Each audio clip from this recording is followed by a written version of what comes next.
FREJA, Overwatch's newest and also strongest DPS hero. Recently, I spent well over 50 in-game hours playing this hero, and in that time, I learned enough to get top 50 on DPS and also discover some FREJA secrets most players don't know about. In this video, I'll be sharing those secrets as well as covering the basics of her kit, best uses, tips, tricks, and in the end, I'll throw in some gameplay with commentary that should bring it all together. Let's get right into it. Her primary fire is called Rev Draw Crossbow. You can single fire it or hold to fire. Most of the time when you use this, you'll just want to hold to fire. The fast fire rate just makes it work better as a tracking weapon. After a few shots, the weapon spread will worsen, making it harder to be accurate from further ranges. Compared to most heroes in Overwatch, her primary fire alone is not impressive, but allow me to introduce her secondary fire, Take Aim. Holding secondary fire puts FREJA in a slow-mo or float-like state where she can shoot one high damage explosive bolt. This secondary fire is everything for FREJA. It's her poke tool and 1v1 win condition. Her bread and butter combos are one scope shot cleaned up with a primary fire or simply just two scope shots. But let's talk about that scoped slow-mo state again. Something interesting about it is that it kind of puts a pause on prior momentum. What I mean by that is if you jump, you go about as high as a jump goes, but if you scope jump, you go even higher. Remember that because it'll be important in a minute. Also, quick note, it slows boops, which could be good for surviving environmentals or just messing up Winston's juggles. Moving on to FREJA's first ability, Quick Dash. Inputting this ability dashes FREJA in the direction she's moving and refreshes her Take Aim. Let's start with that first part. It goes whichever direction she's walking. This is decent mobility, especially when you consider she has two. Some heroes only have one. Like many mobile abilities, FREJA can B-hop with her dashes. It makes a small difference, but one that can add up.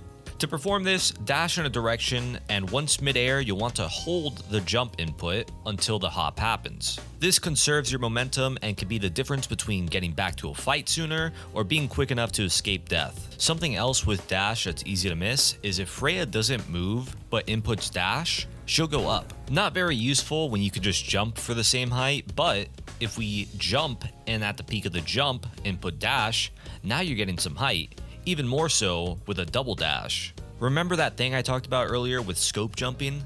Yep, you throw that into the mix and you're going even higher. The simple way of doing this is to scope, quickly jump, and at the peak of that jump, dash, then at the peak of that dash, you can dash again. Remember that because it'll be important in another minute or so too.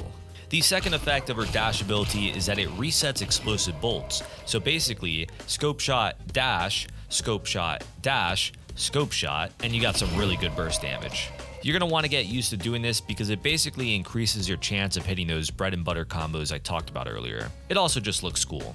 FREJA's next ability is called Updraft. This ability launches her up. That's it. Not very complicated. My tip for this ability is to use it with respect for cover. As fun as it is to fly out in the open, you'll notice doing this versus better players leaves you with more scenic views of the spawn room than desired. So hug walls, and when trying to scale a short height, go lower with this ability. Or alternatively, just use vertical scope dashes. And on that same thought, yes, scope jumping works really well with this ability. For reference, a normal jump updraft gets you about yay high, whereas a scope jump, hold scope updraft, gets you to the top of this building. So now I've mentioned scope jumping and how to use it with abilities, but I may not have explained that you can reach the skybox with it and stay there indefinitely. Once you've mastered all the previously mentioned stuff, you just gotta juggle Take Aim and cooldowns, and you'll be getting montage clips from the top of Lijiang Tower in no time. More often than not, touching the skybox is a flex rather than a tactical advantage, especially since shooting a scope shot kicks you out of slow-mo, but the scouting, turbo height, and early damage can be valuable, so my advice is to try and go for it during downtime and not mid-fights. Let's talk about the last ability in her kit, her ultimate ability, Bola Shot. It's kinda complicated to explain, but it's not a very complicated ultimate. I'll start by explaining what happens on a miss. Missing means it hits a floor or wall near an enemy, but not actually the enemy. In this event, enemies in range are slowed, take a little damage over time, and then it explodes and deals some burst damage. Missing is bad, but can sometimes get value kind of like a pulse bomb. Now, if the ultimate directs an enemy, it does everything that missing does, except it also deals impact damage and strongly pulls all other enemies in range, kind of like a graviton surge.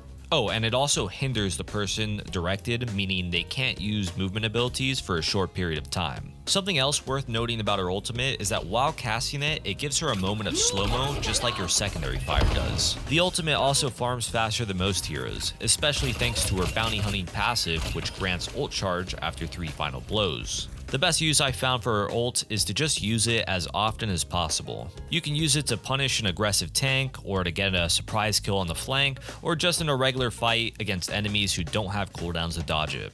Just to name some examples, a Moira that just faded in, a Doomfist out of Meteor Strike, or flanking, those Ana and Zens are free 99. FREJA perks. Everyone wants to know which ones are the best. First, we have Frost Bolts. Hitting an enemy with 3 of these slows them by 20% for 2 seconds. This perk is solid and even more so versus easy to hit tanks with no way to block them. Her other minor perk, Tracking Instinct, reveals critical health enemies. If you're asking me, Tracking Instinct clears, and it's not even close. Like I said earlier in this video, FREJA's primary fire is for cleanup, and the difference Frost Arrows makes in most duels is negligible. The combo kills reduced health heroes before it matters, and versus normal health heroes, it applies after 3 arrows, but does that really matter when the 4th arrow kills?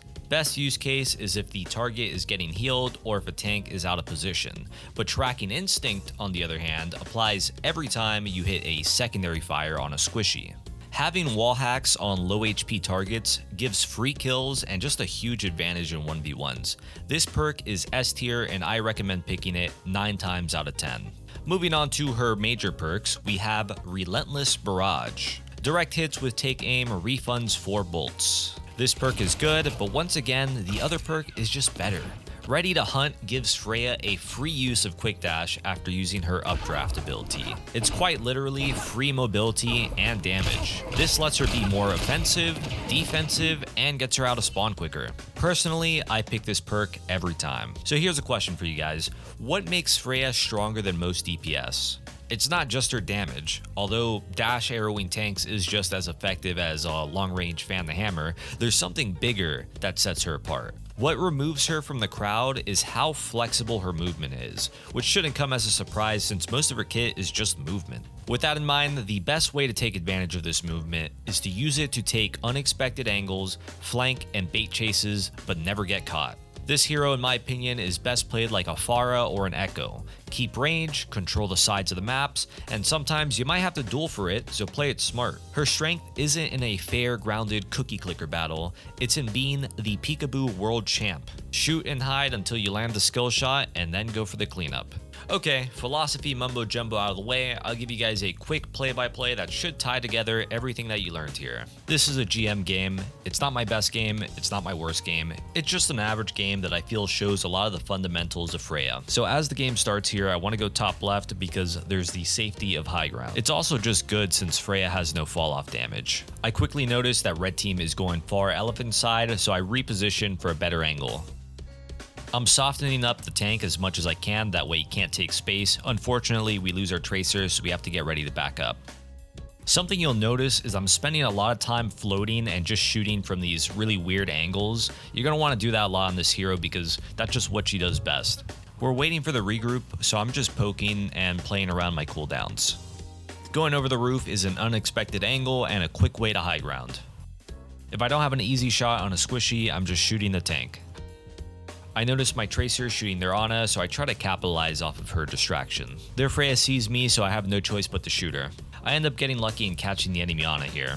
Lucio zooming past, so I just clean him up. Notice that throughout this whole interaction, the only person that gets a shot at me is the enemy FREJA, and that's just because it's hard for the enemy Tracer or Lucio to get up to me on this high ground. And if they shoot me as I'm floating past the high ground, I could always just go back to it.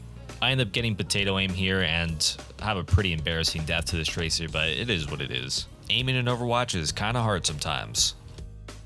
I'm coming back from spawn, so I don't have the best angle on the enemy team. Ideally, I would just go back to top left, but we have advantage here, so I'm just trying to get my ult. Definitely got to watch out for tracers. It's one of FREJA's hardest matchups. Reason being, a scoped headshot doesn't really come close to killing her. It's better to just go for hip fires and hope to force recall. We forced recall, so it gives me an opportunity to play a little more aggressive. I see the enemy Ramattra walking in, so that means I got to back up or I might get dove. We lose a player, so rather than backing up or just shooting the tank, I look for an opportunity to sneak shots at the back line. I end up in a 1v1 with the enemy FREJA, but I'm not comfortable taking the 1v1 unless I have more cooldowns. I end up ulting the first person I see. It happens to be the Ram, and it happens to be a little bit early, but it definitely contributed to him dying here. Tracer's chasing me here, so I juke her with a little vertical hop, and then I click on her head.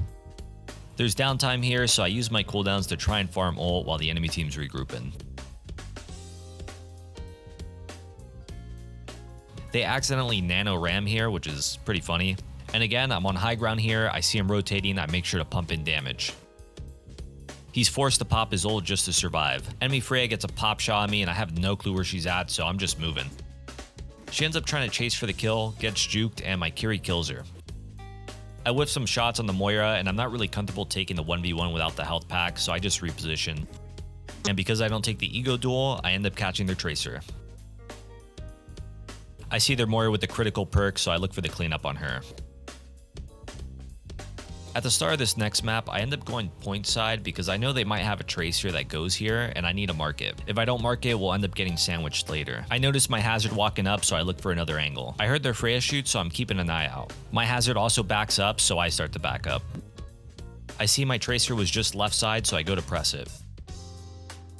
I miss my shots on the enemy tracer, so I just leave. It's only a fight I need to force if I have an advantage. I poke at the enemy Zarya, outrange her, and then go for some free shots on the enemy squishies. It forces fade, and because of that, my tracer's able to push up and get a kill. I see my hazard pressing the enemy Zarya, so I reposition so that her team can't shoot me. She gets really low, and they can't afford to shoot me right now, so I just all in for the kill. The rest of the game is pretty much a wash. But I do get this cool kill on the tracer, so you know I'm keeping that in. Anyways, that's going to be it for this FREJA guide. I hope you guys learned something, and if you did, please be sure to like the video and subscribe. And if you want to watch more FREJA, check out the 50 hours of FREJA video I did. You won't regret it. It's the best of the best games over the several weeks I spent playing her. That's all for now. As always, thank you for watching, and good luck on the grind.